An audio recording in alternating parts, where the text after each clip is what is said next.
नमस्कार। इस वीडियो से आप ये सीखेंगे कि ई पेमेंट का स्टेटस कैसे चेक किया जाता है।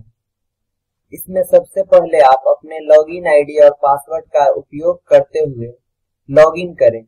लॉगिन करने के उपरांत होम पेज खुलेगा।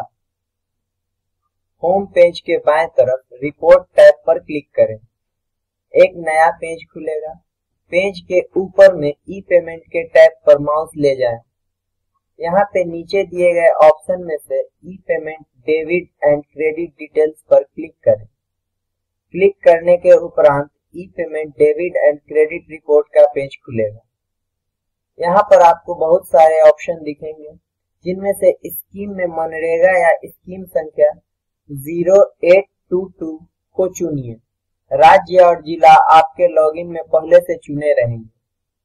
इस रिपोर्ट में आप सिर्फ उन्हीं ब्लॉक और पंचायत को चुन पाएंगे जो आपके एडमिनिस्ट्रेशन के नीचे आते हैं।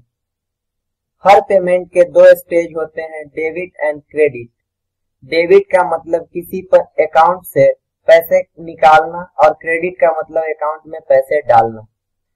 इस रिपोर्ट में आप हर पेमेंट एडवाइस के डेबिट क्रेडिट स्टेटस के बारे में पूरी जानकारी ले सकते हैं। डेबिट क्रेडिट स्टेटस चुनकर आप यह भी देख सकते हैं कि कितने और कौन से पेमेंट एडवाइस कौन से पेमेंट स्टेज पर है। वेटिंग फॉर पेमेंट एडवाइस उन पेमेंट एडवाइस को दिखाता है जिसका अभी बैंक से ट्रांसफर नहीं हुआ है।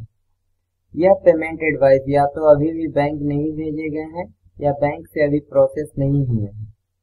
डेबिट पेंडिंग उन पेमेंट एडवाइस को दिखाता है जिनका डेबिट का प्रोसेस शुरू हो गया है मगर उसका अभी तक सक्सेस या फेल्यूर कंफर्म नहीं हुआ है।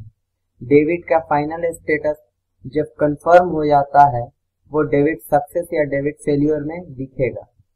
हमें डेबिट स्टेटस उस बैंक से मिलता है जहां से पैसे निकाले जा रहे हैं, वैसे ही हमें क्रेडिट स्टेटस उस बैंक से मिलता है जिस बैंक में पैसे ट्रांसफर हो रहे हैं।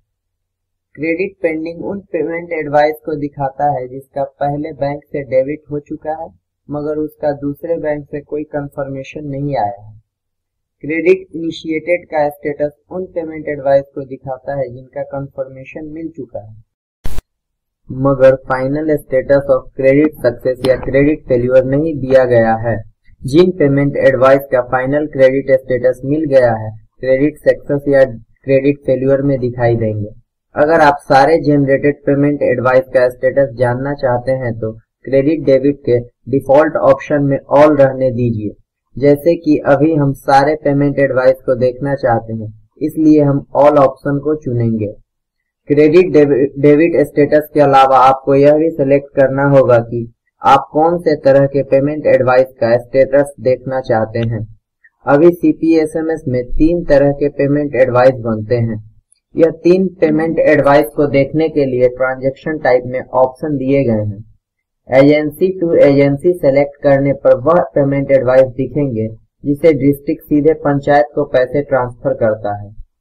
एजेंसी टू बेनिफिशियरी ऑप्शन वो पेमेंट एडवाइस दिखाएगी जिसे पंचायत सीधे लाभार्थी के खाते में पैसे ट्रांसफर करती है। यह पेमेंट एडवाइस सिर्फ फेज 3 पंचायत में उपलब्ध है। Inter bank transfer from muster payment option वो पेमेंट एडवाइस दिखाएगी जिसे पंचायत मस्टर एंट्री करने के बाद सीधे अपने बचत खाते में पैसे ट्रांसफर करती है। यह पेमेंट एडवाइस सिर्फ फेज 2 पंचायत के लिए उपलब्ध है। अभी के लिए हम एजेंसी टू बेनिफिशियरी ऑप्शन को देखेंगे। फाइनली आपको फ्रॉम एंड टू दिनांक चुनना होगा। इसमें आप जिस दिन से और जिस दिन तक का रिपोर्ट देखना चाहते हैं आप चुन सकते हैं। हम इस वीडियो में पूरे अक्टूबर महीने का रिपोर्ट देखेंगे। इसके बाद व्यू रिपोर्ट को क्लिक करें। अब आपको अक्टूबर में जो भी पेमेंट एडवाइस CPSMS में agency to beneficiary payment advice generate हुआ है उसका लेटेस्ट स्टेटस दिखेगा। रिपोर्ट लोड होने के बाद आप इसको अपने कंप्यूटर पर डाउनलोड भी कर सकते हैं। सिलेक्ट ए फॉर्मेट पर जाकर एक्सेल ऑप्शन को चुनिए। इसके बाद एक्सपोर्ट पर क्लिक कीजिए।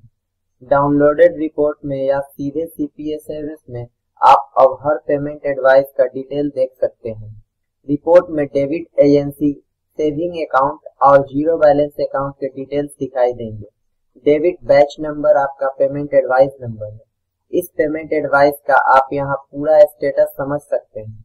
एजेंसी टू बेनिफिशियरी केस में जहाँ पोस्ट ऑफिस को पेमेंट हो रहा है, आप क्रेडिट एजेंसी को सेलेक्ट करके पोस्ट ऑफिस में लेटेस्ट अपडेट स्टेटस भी देख सकते हैं। अगर इस रिपोर्ट को देखने में कोई दिक्कत हो तो अपनी प्रॉब्लम को कृपया cpsmshelp@gmail.com को मेल करें।